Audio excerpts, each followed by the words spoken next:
Man Up Entrepreneurship Boot Camps. Ladies and gentlemen, please help me in welcoming Jonathan Barnett. Oh, he's so fresh and so clean. Nice.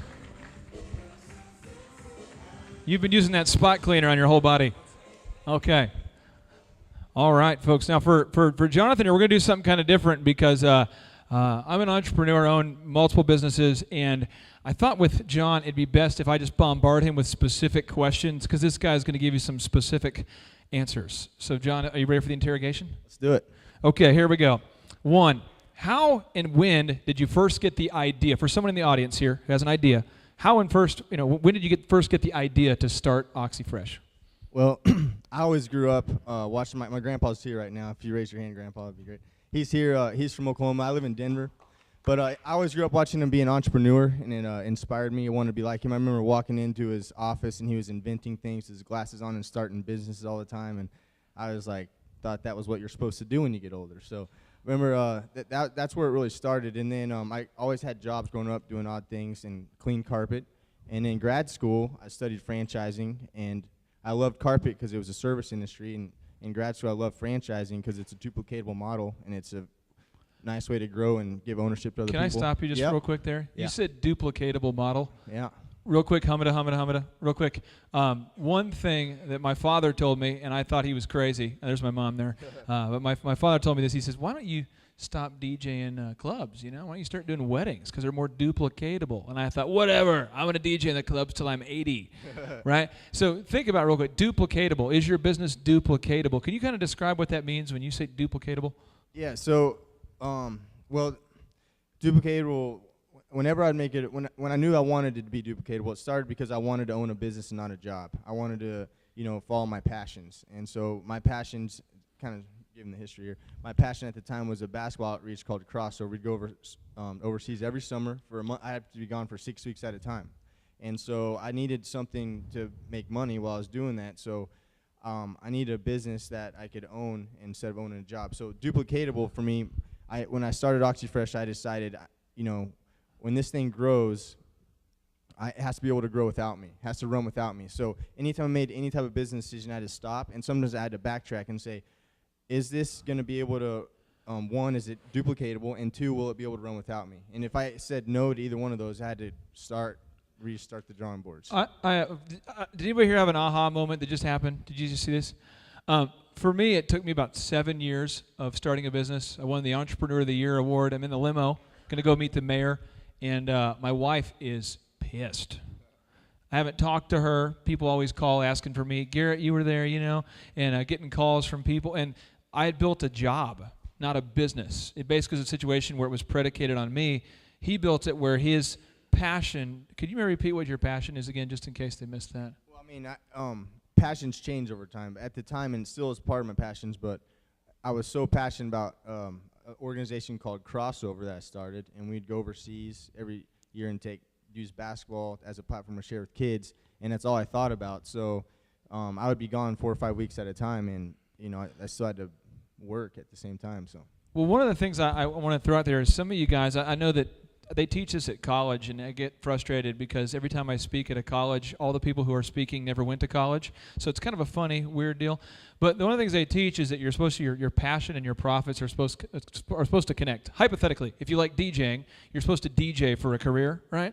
But then the problem is you build it around yourself, and then you can never actually have time off, right? So I just want to make sure you guys hear this. John has built a business model that allows him to pursue his passion by cleaning carpets. Are you passionate about cleaning carpet? I am passionate about Oxifresh. I'm passionate about cleaning carpet. I am, but that's not what birthed Oxifresh. Mm-hmm. That's not what birthed it. I've grown into my passion with Oxifresh, and I love it. It's been so much fun. But everyone in the room has different passions. Maybe it's family, maybe it's money, maybe it's lifestyle.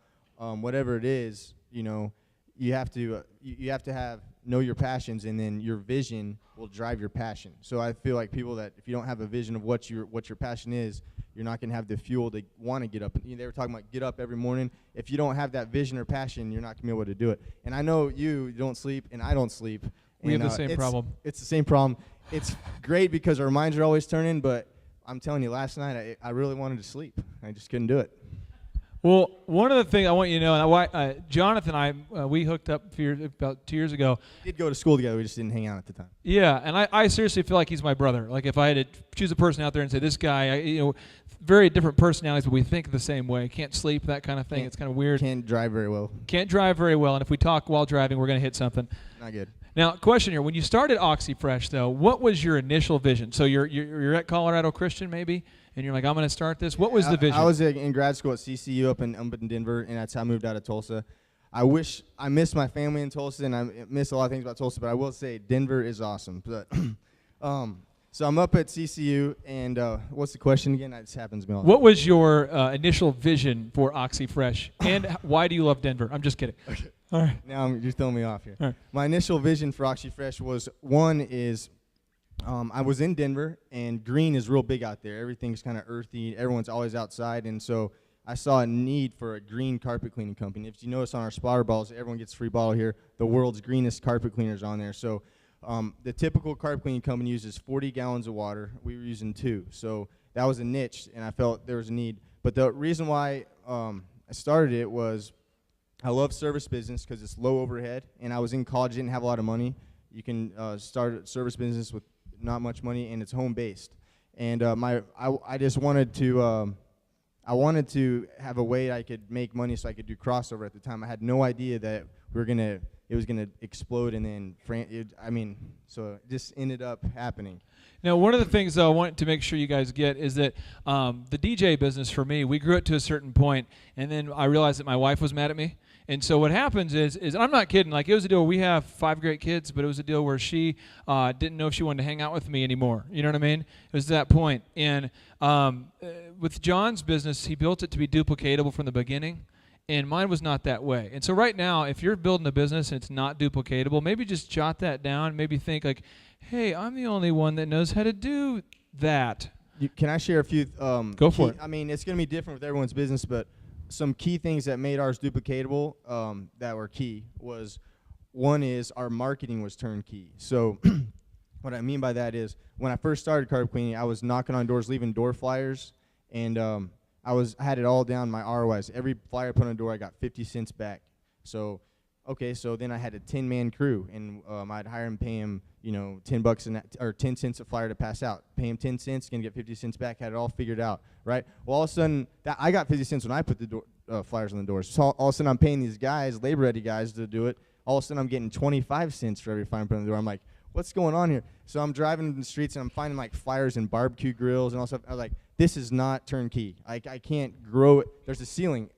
I can't. It's not going to work. Right? So then I worked on marketing that's turnkey, direct mail, shared mail, like Valpak Money Mailer, internet, PPC, stuff that you plug it in, the phones ring. So that's first step, turnkey marketing with your business. If you can get your marketing turnkey where you can get the phones to ring without you having to knock on doors or do selling, that is a crucial step in creating the business run without you. The second thing is you still have to be able to sell, but I don't want to be answering the phone when I'm hanging out with my friends or at, for you that have kids, maybe you're at your kid's football game, you can't answer the phone when the phones ring from your turnkey marketing. So we created a call center, and I know, Clay, you have a call center too. It's kind of weird. We have like the same things going on.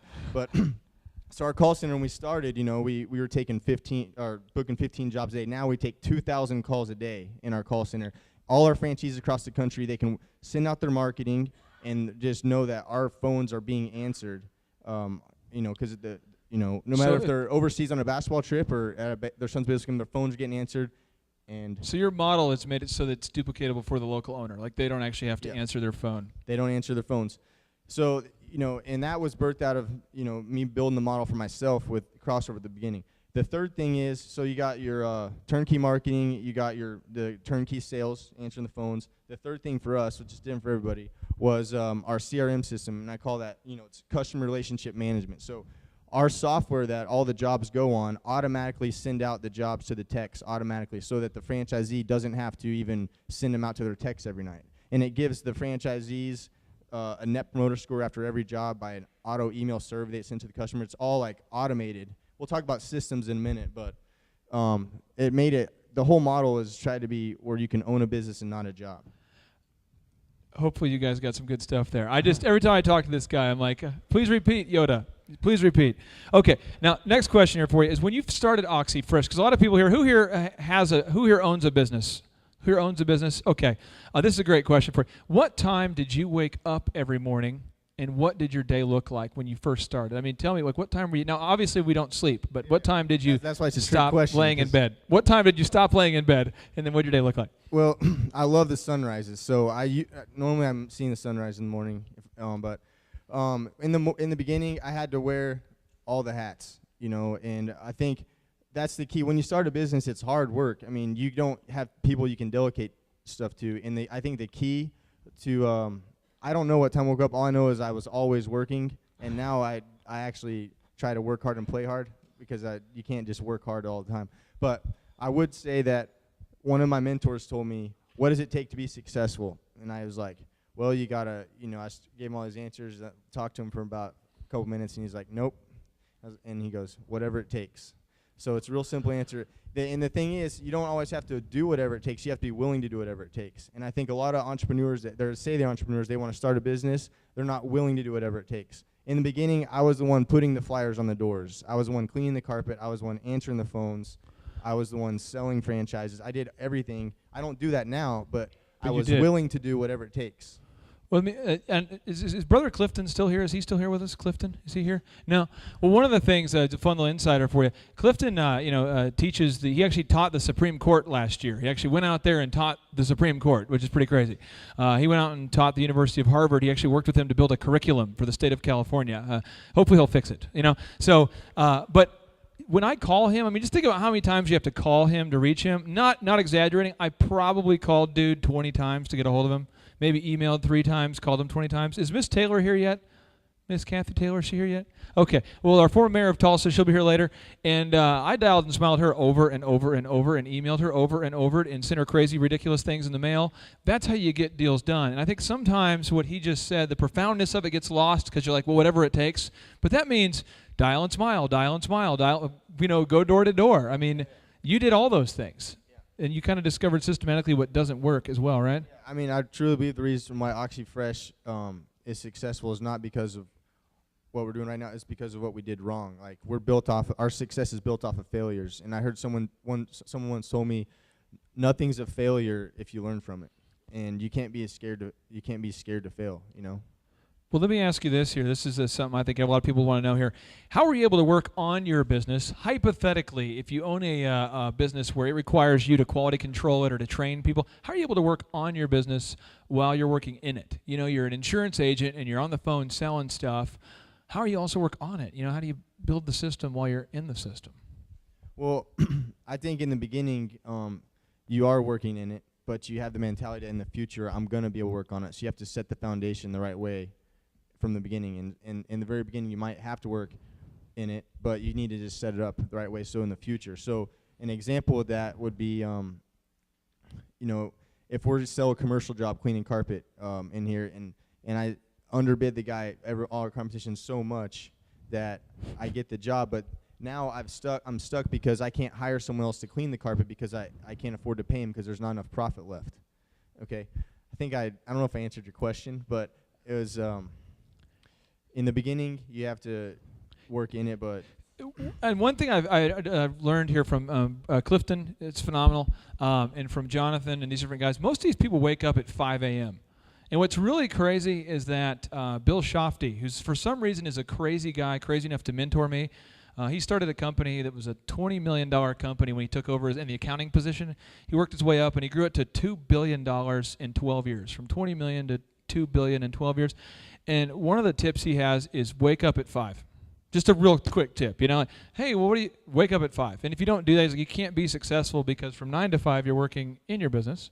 And so from 5, if you don't want to have a dysfunctional family, get up at 5. And it was just, to me, it was like, that's painful to hear that. But then as you start reading more and more success books, who here has read autobiographies? Don't all these people get up at early in the morning, or they're always tinkering on it?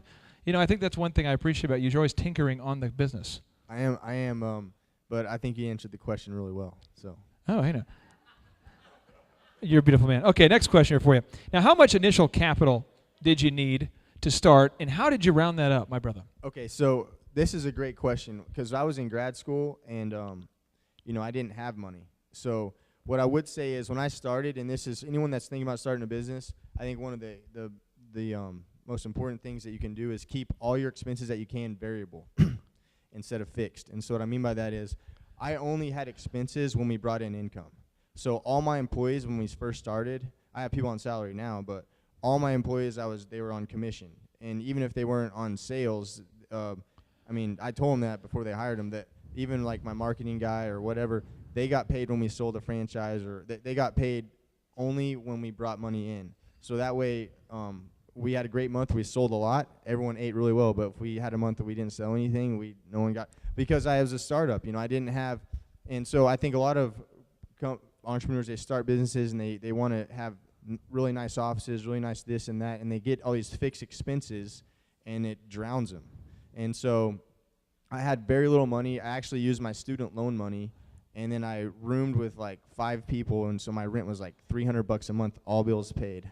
And so I used my money to like throw in and like buy a carpet cleaning machine and sell franchises. Now, one thing I'd like you to talk about is the people that you hired initially, the people that were crazy enough to work on a commission-only basis, are those different than the people that want to work with you as you get bigger? I mean, have you noticed a change, or is it the same culture?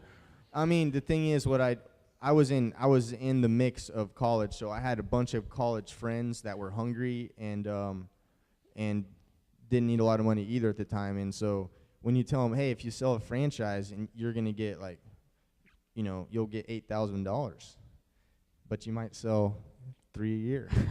They're like, 20, all right, I'm in. So, but it doesn't work like that now. I mean, I got like guys that, like that guy that was on there, he's had 2,500 employees before under him. He's done a lot of things. So, I mean, I'm not just going to, he's getting salary too. But, yeah, you have to start. You start with where you can start. And do you feel like, was there times when you grew your business and you're starting with your first 4 or 5? Who has 5 employees or less? 5 employees or less? Anybody have 5 or less? Okay. When you had your first 5 or less, did you feel like some employees just didn't work out, not because they're bad people, but because they couldn't survive in a commission only? I mean, did you have to switch employees more rapidly at the beginning, or talk a little bit about that, Yeah, in the beginning, it was rough. And plus, I wasn't the best manager at the time either. I thought everyone was like me, that they would just wake up and be like inspired to like work really hard. That's a problem I have too. Yeah. So I actually, I learned some really cool things, and I don't know if I should share them later, but go for it. All right. One thing that I learned that was really good was that everybody wants a score, okay? That's why you guys watch football on Thursday night. It's opening night. Drew Brees is my fantasy football quarterback, so he did pretty good. You play golf, you do whatever. Everyone wants a score. And when you give someone a score, you're watching a team. Like, I feel like I own Drew Brees. I thought I had ownership because he's my fantasy football. I'm getting a score. So all my employees, all the way down to like, the lowest, everyone's important, but you know what I mean, like all the way hypothetically, down. If I got a job there, where I would start. Yeah. Okay. All right. They all get a score on their performance every 2 weeks. And what that does is they get a score, and it gives them, now they have ownership in their job. So whether, how passionate they are, they get a score on that. Their attitude, their attendance, their taking initiative, they get scores on everything. Every employee, we have over 50 employees in my office in Denver, but not including the franchises across the country, but they all get a score, and that made a huge difference. And if their scores gets low, they get put on probation, and then I don't have to feel bad if they get terminated because they terminated themselves, right? Right.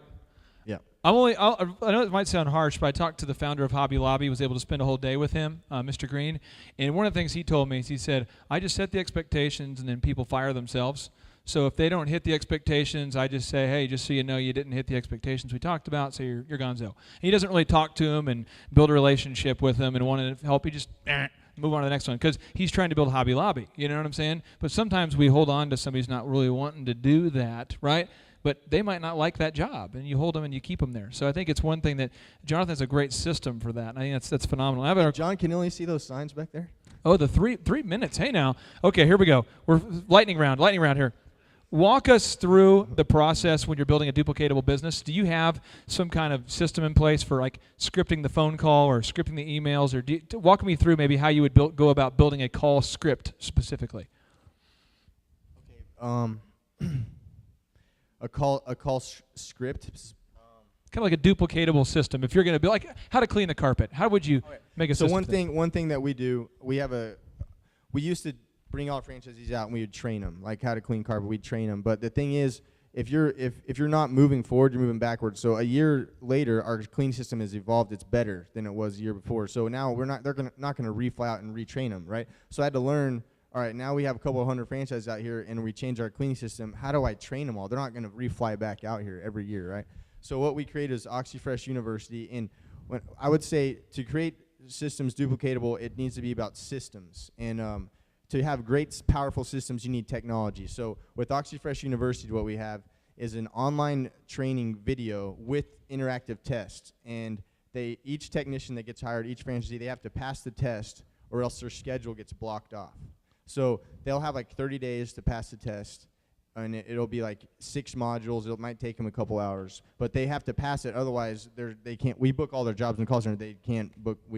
They can't access their schedule. So it's forcing the systems is forcing duplication. Where it's great. You have to have the right people around you to be successful. But as your business grows, you have to switch from people to systems, and systems is technology. So I mean, if Apple, great, whatever, they're creating new products and stuff. They have great people when you go to their store, but their systems, they have online videos to train you how to use the product. That's how they're able to train millions of people on their new stuff, right? So the duplicatable system is something you focus on a lot. I mean, that's like your thing.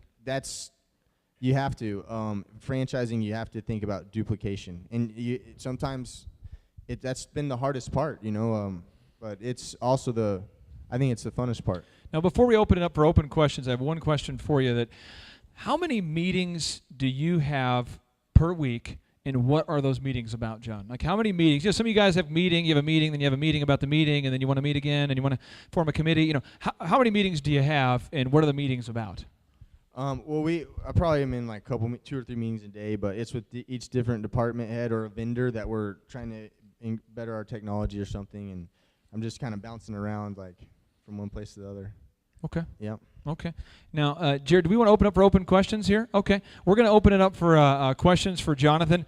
This guy is a guru. So I'm telling you, some of you guys that own a business, you know what I'm talking about. There's a lot of specific stuff that's not exciting, it's not sexy, it's not motivating, it's just carpet cleaning. Carpet cleaning. Mr. Waters, here, let me pass you the mic. I'm coming down to you, buddy. By the way, folks, this is Nate Waters. He is America's most inspirational human. Clay, thanks a lot, man. I'm glad to be here. How many franchisees do you have all over the country? We sell protected territories, so we have a little over 240-something territories sold with a little over 160 franchisees. Also, are you a publicly traded company, or? We are completely private. We got a question right over here. All right, as young as the company is, how did you get the franchise to grow so quickly? What made it attractive to franchisees to want to come into the company, and how accessible was it for them? How much did it cost to get into the company? Well, we just had our first national convention about a month ago. We're 5 years old. The first year, we sold like 16 of them. We did a lot of marketing of it. I would say in the very beginning, I wouldn't say we gave them away, but we sold them about half of what the price we're selling them now. And I think the reason why it took off is it's a really low investment. A lot of franchises, you have to, spend a lot of money. Brick and mortar franchises, restaurant franchises, big investment. Our investment in the beginning was like $18,000, and you have a carpet cleaning business with a proven track record of. But now we sell them for $30,000. So our franchisees do really well. We get a lot of word of mouth. We have franchisees buying multiple areas. I have one thing I'd like to say, too, that's interesting that maybe help you to answer that question. Because I've seen Jonathan and looked at, in our companies, a lot of times there's a dude who just won't make a call, right? Dude, just on a practical level, dude won't make a call. He won't follow the system. He won't say, I appreciate you. For whatever reason, he's got a personality problem.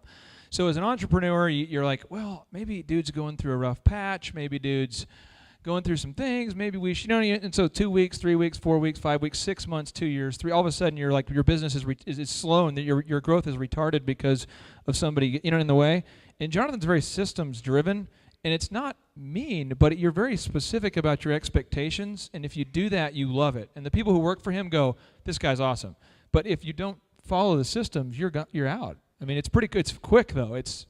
We yeah, that's true. And we have a system that we use where the leads come in. They come in off the internet, and they're automatically sent to a drip email campaign and automatically assigned to a franchise developer. And they have to call the lead within like 30 minutes of when they get in, and it's time stamped whenever they call. They make notes of conversation or leave voicemail, so they're scored on all that stuff. And then, so like he was saying, like I can see all that stuff. It's all transparency, builds trust, and it builds a culture of. You passion. score people based on how quickly they call back? They got to call back immediately, because otherwise, those people are filling leads out for other companies too, right? I'm just saying, you guys hear how profound that is? I mean, some of us have companies, and we're like, how come you didn't call that customer back today? He's got a system where he's tracking it down to the minute. It's pretty good stuff. Any other questions that we had here? Yeah, we've got one right back here. Yeah. Hi. What was the biggest obstacle that you have when you're growing your business, and what did you do to combat that? I guess I would say the biggest obstacle I had was learning more about systems and technology, because I didn't understand how important that was. One example would be our phone system. When we first started, I had 4 girls in the call center, and we were on cordless phones. Well, as we were growing, all the phones were ringing at the same time. Like, that didn't work anymore, and especially when you're getting like 30 calls at the same time. So we had to like switch to a different phone system, and we switched to an Avaya system. If anyone's a Avaya rep in here, no offense, but it just didn't work for us. So we had to switch to a VoIP system. So all the calls are recorded. They go in queue to the call center reps of who was off the phone the longest. So all the phones are ringing at the same time, and just learning the right systems, the software that we got. We used to use Excel to book jobs. Now we use a web-based. Like finding the right vendors for that was like challenging, and then getting. If people wanted to know what vendors you used after you finished, could they come up to you and ask you some of that? Like what phone system you use or what vendors? Could they do that? For sure. We got another question right back here, and I want to preface this. This is Tim. Tim actually found out about the Man Up Boot Camp on Facebook. Saw it last night. Arthur Greeno posted something on Facebook, and that is why he is here. So ladies and gentlemen, if you are not involved in social media, you need to be. I just had a quick question. If you were considering buying a franchise and you know it's good, you know there's a market, there's no one around, what kind of homework would you still do if you've never bought one before or done anything like that before to research it? I would get a list of the franchisees, which is in the FDD, the franchise disclosure doc, which they have to give you if you're interested. And I would call as many franchisees as possible, because the franchise development team can tell you everything how great their company is, but the franchisees will tell you what's really going on. Does somebody else have a question? Okay, I'm going to pass the mic down to you here. Here you go, Brother Clarence. Thank you. 5 years is like not a long time at all. That's like fast moving. And thanks about the 5 o'clock. If you're not waking up at 5 o'clock, you're not getting stuff done, seriously. But from the time you said, okay, this is what I want to do, I want a business that grows without me, to the point you're underbidding stuff and you're mad and you're doing it yourself, to the point that you have people hired. I mean, how fast is that moving? Because from there to there in 5 years, like, did you get it that first year? The thing is that you have to realize is I had my own carpet cleaning business, so I had technicians, right? And then when I was in college, I had some of my friends answering the phone for me while I was in class, so I realized the call center. So I kind of knew how to market my business, how to clean carpet, and how to the call center thing. I just wasn't on that scale. So the thing is, all these franchisees, they own their own business, so they take ownership, and that allows franchisees, when franchise, you can grow a lot faster. It's not like I'm managing all 245 locations, So that's helped with the growth. So my job now is to really work on the systems to create training for the franchisees, create communication so the franchisees can share with each other what's working, and improve our products and improve our marketing. So my role's kind of changed. I'm not really a manager of the day-to-day like cleaning carpet anymore. I'm more of like doing stuff like this, and it's changing, so. Jonathan, right here. What would you say is the most important system that you put in place to assure the quality that you want from your franchisees? I would say the one thing I talked about earlier, giving them ownership through scoring, was huge. I would say the speed through systems, like I was telling you about systems, and I would say the third thing that has really been actually probably the most important thing. I know Clay's business, his team, you can feel it when you're around him, the culture of your company. And the culture starts with you. It starts with Clay, like getting up early. It starts with the vision and the passion of the leadership of your organization. And I would say the other thing that helps your culture is transparency. A lot of times people, they feel like, the financials or whatnot, all the strategic plan needs to be hidden and like locked away in some secret box. But I've found that when you're transparent with your team and you have monthly meetings on how the profitability is and how different things go, you create trust. And when you have trust, you have everyone works a little harder. Now, I have one thing I wanted to clarify here with Jonathan. If you guys go to Colorado, I know that you're not going to give tours here or anything, but when you go out to Colorado, I love giving tours. Okay, well, he has a Christian organization. If that offends you, I'm sorry, but the way it is, it's a Christian organization, and when you walk in, you feel it like you're walking into a church. And you feel this overwhelming sense of like, we like you because you're a human. Everyone's important. But there's also that same justification of that, in the Bible, the story of the talents. And basically one son didn't do the right thing and one did. He's fair with people. So it's like, hey, we love you, we want you here, but if you don't do it, you're out. And he doesn't allow people to contaminate the culture. And that's one thing I felt in Colorado that was special, that I wanted to bottle it and bring it back. There was nobody on the team he left a meeting and they're going, well, I don't know if we want to do it that way. There was none of that. It was like Jonathan said, so we're doing it because we trust him. He shows us financials. He's transparent. He's a Christian. It's the culture, but he was quick. I mean, it's just, I can't explain it to you, but I think if you have a business right now and you're thinking, you're like, there's somebody in my office who might be a terrorist. Do something about it because it's contaminating your culture. It's doing something. I mean, some of you guys know what I'm talking about. Your culture is huge. If you can do everything else right, but if your culture is not right, you're not gonna. It's not good. Hey, I was wondering, what's the best relationship to have with as you start small, especially with a company, and you have just a few people. What's the relationship you have with the other employees and manager and stuff? Is it do you feel that a friendly environment or more serious? What have you found that really works better? Well, I have a different management style. I really believe in leading from the front and not the back. So I'm not the boss that's going to carry around a whip. I would do set rules and stuff in place, but we outside of work, we also like to have a lot of fun. We go to Broncos games, we go to baseball games, we go to dinners. I truly believe you got to have a lot of fun. I mean, if you guys go to our website, you should look up this office spoof video. We made this funny office video. I mean, it's not always about work, So I don't think I answered his question. I want to say one thing about Jonathan's business that's neat is that, if people get into the end zone, he allows them to dance. But if a guy makes a tackle when they're losing, he doesn't allow them to dance, if that makes sense. It's like, you know what I'm saying, that they'll celebrate victories on the field? I mean, when your team wins, you celebrate, but you don't tolerate. We had our biggest. I still have one franchise myself, the Denver one, and we had our biggest month I think July. We did 500 something jobs in Denver, and so I took all the Denver techs out, and I think we were out till 2 a.m.